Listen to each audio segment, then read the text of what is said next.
recent, little bit of a hunt in the last 2 days.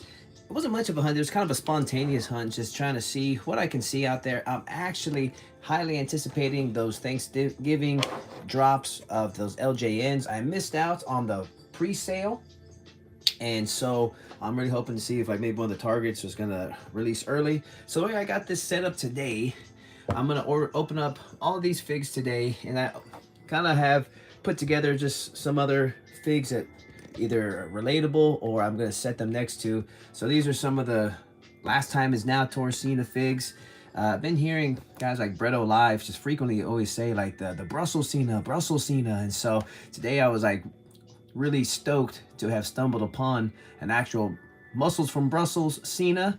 And then I made this custom GI Bro about 6 months ago, a little bit over the summer break, and it was right before they released that they revealed like at the Comic-Con that they're going to be coming out with their actual official GI Bro. So I'm just going to do some comparisons. You can see, I tell you what I made, what accessories I used to make that GI Bro.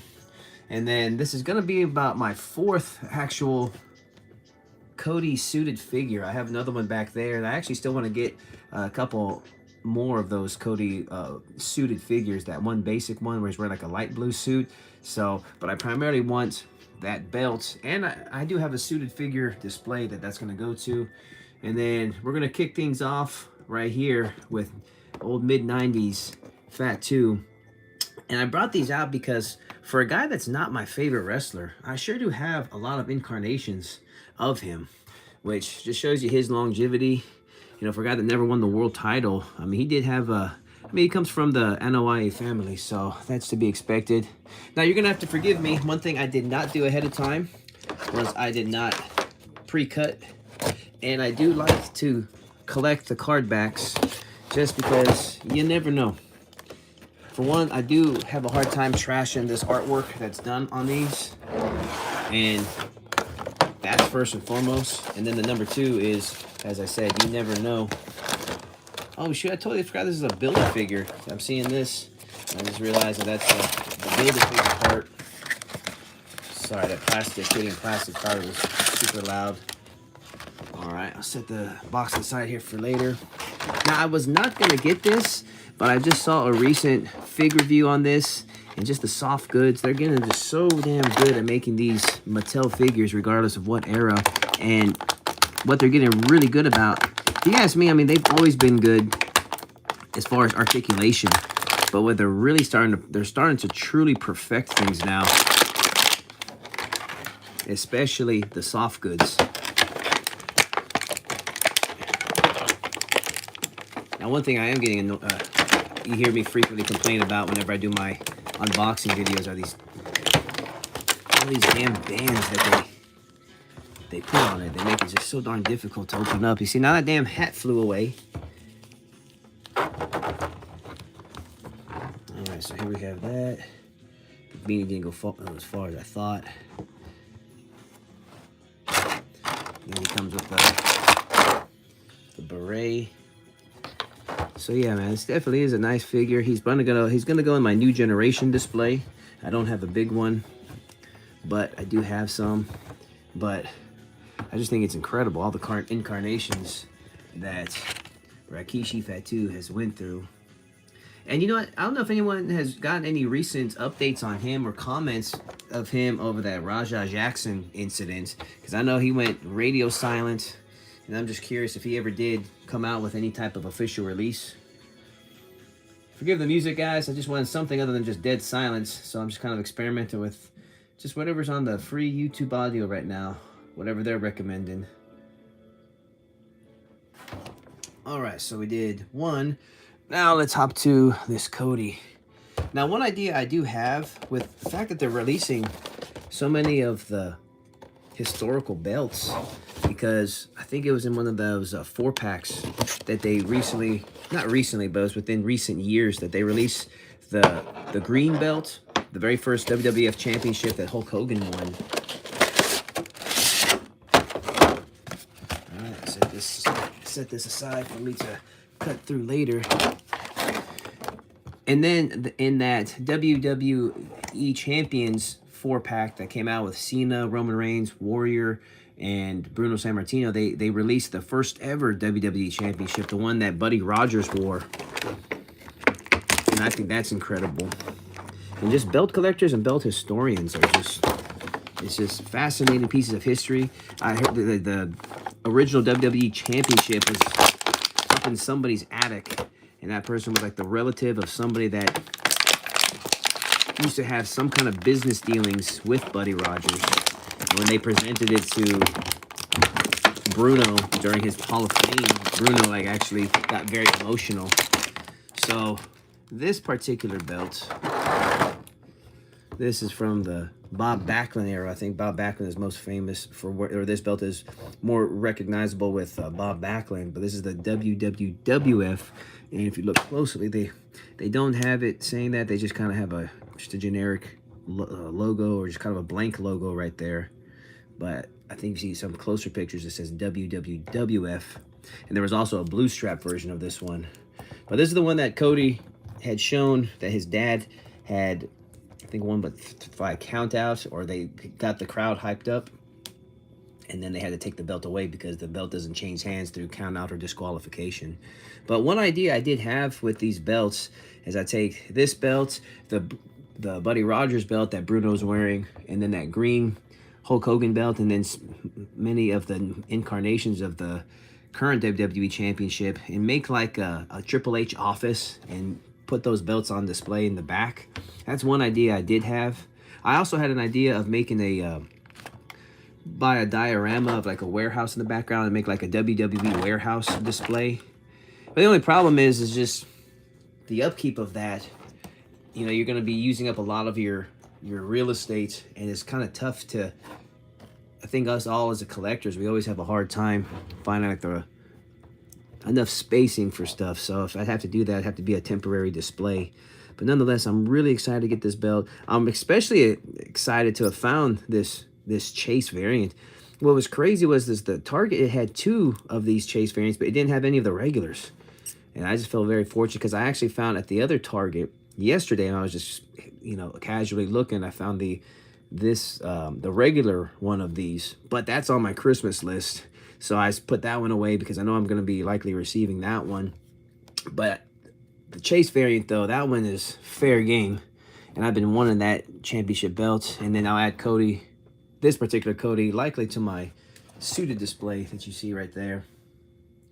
Not necessarily my Cody display right there. If you guys want to chat about anything, if anybody see Brock Lesnar bust his ass yesterday on Monday Night Raw, leave a comment below.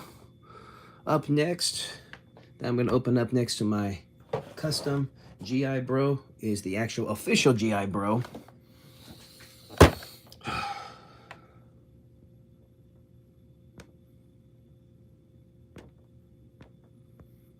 Trying to check out the chat, see if anybody wrote anything. Let's see what the next song is on this playlist.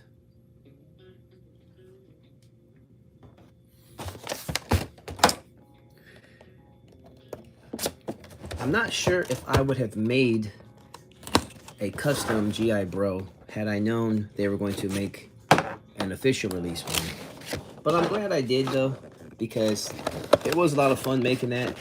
But it doesn't disappoint me that kind of takes some of the value off of my custom GI Bro that they have an official one. Not in sentimental value, though. Oh, that song is not that great.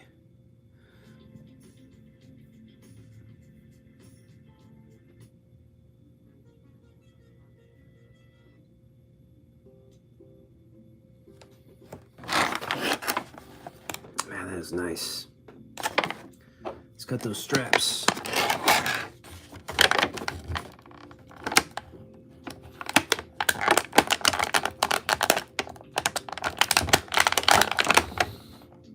Do you think Brock falling yesterday, has that made him less intimidating, more of like a, I don't want to say a clown, but more of like a comic of a joke? People just, there's going to be people that just see, hey, there's a guy that fell down. They're not going to see the monster that he's intended to be. I mean, shoot. It's just kind of funny that 2 months ago he ripped his pants. Now he's falling like a horse's ass. Now it wasn't just like a little stumble. I mean, he slipped and fell and did a backwards roll. At first, in replay, it almost looks like he did it on purpose or something like that. Like he lost a bet, or no, he didn't lose a bet, or he was just like betting something. Oh my God, you see, look at this shit. I think I cut a piece of that GI Bro because of those stupid fucking straps. Gosh darn it, Mattel. Like, why? Why are you just strapping just everything just like crazy like that? It's not stopping any of the damn gizmo-like theft. My goodness. Let me see where did I cut. I see this is like a green piece. I mean, it's not even noticeable. Okay, I had to do it was around his legs. It might be right here. That's barely noticeable. It's like, gosh dang it, man. Those stupid ass straps. I don't want to get off on a rant there, because I frequently complain about that. Well, I don't know if that was chipped already, because look at this on this side and on this side. God dang it. I'm going to not be able to not notice that damn little flaw now. Nonetheless, not the end of the world. Still look good looking figure. All right, there's the official GI Bro and then my GI Bro on the right. So, is the hat removable? Oh, the hat's not even removable on this damn, or just on super tight. Oh, it's not removable. Okay, now the vest is accurate, more so than mine. Now, the cool thing about my GI Bro is I can actually put him in wrestling mode. He can take off his hat. Plus, you can see closely the GI Bro on the trunks. So that's what makes mine a little bit more unique. You can take those pants off. But these are the DX Army pants. I think everyone kind of figured that. I would have to eventually color that one black, because that's what I got this particular Booker body part from, and then I took a Monday Night Wars head, and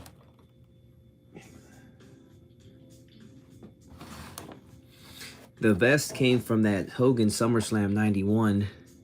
So I think mine's actually, hang on, let me see as far as the,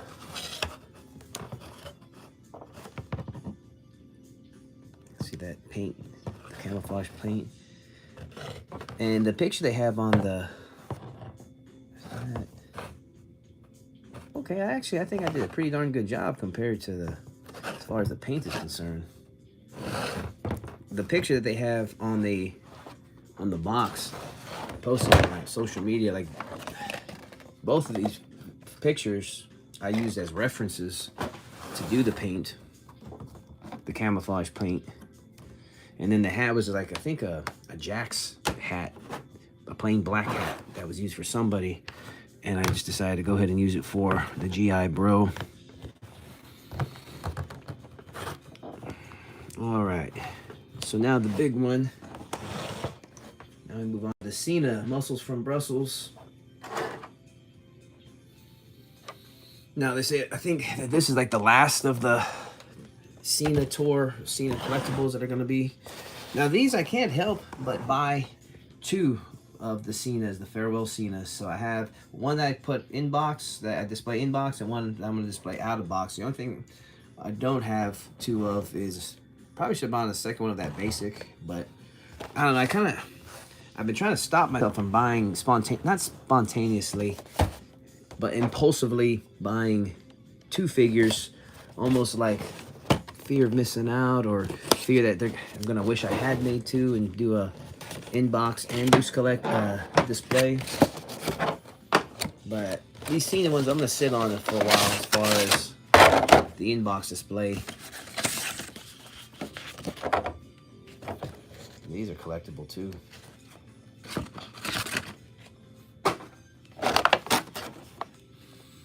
Man.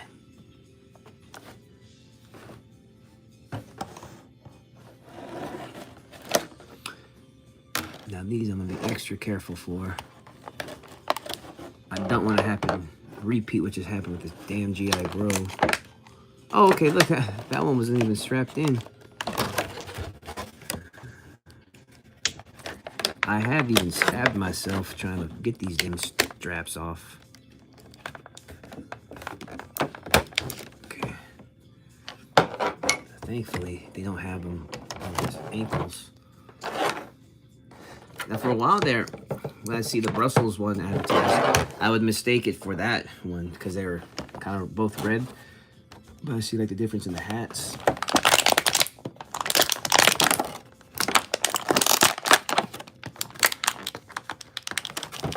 I'm trying to think, who did he wrestle in Brussels? Did he wrestle anybody or did he just talk? Was that the crowd that he said that he heard was like the best crowd that he had never been to before? He wanted to visit it one more time.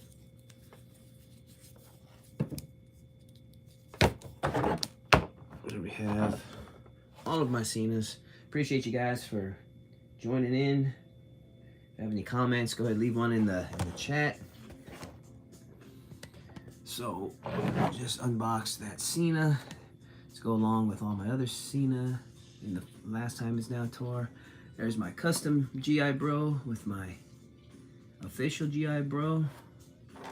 Another suited Cody along some of the other ones, and then just another surprising all of my darn Rikishi Fat-2s, which, as I said, for a guy that's not my favorite wrestler, it's actually surprising how many darn Fat-2s I have. The Sultan one, I kind of regret getting that one. Like, I could definitely live without that Sultan, but the Head Shrinkers and the Samoan SWAT Team Fat-2, I definitely wanted to add to my display because I do have some fond memories of watching the new generation, and I liked the Head Shrinkers, especially their match with the Steiner brothers at WrestleMania 9. But this goofy-ass 1995 Fat-2, he was just trying to be like that. That was just like the hip thing. He was almost like the Don't Do Drugs, the DARE program. That was really big in the 90s, which is funny because they actually, studies have shown that the DARE program actually had the opposite effect. It didn't keep anybody from doing drugs. It actually enticed kids' curiosity. There was more kids that did drugs based off of their involvement with the DARE program than actually stopping them. So I like how this one comes with the towel. I wish this Brussels one also came with the towel, but just showing the difference.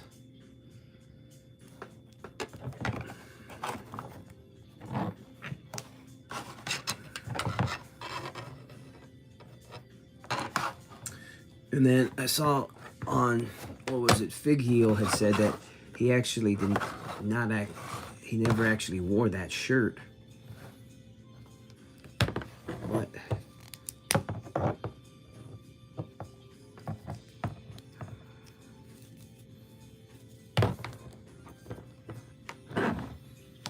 appreciate you guys for joining me. But that's today's unboxings. Don't forget to check out some of my other videos. Got my room tours, toy hunts, especially some here at the Houston Toy Museum. If you guys have never had a chance to visit that, you can visit it through checking out some of the videos. If you have any questions or comments, now's the time. I'll forever hold your peace.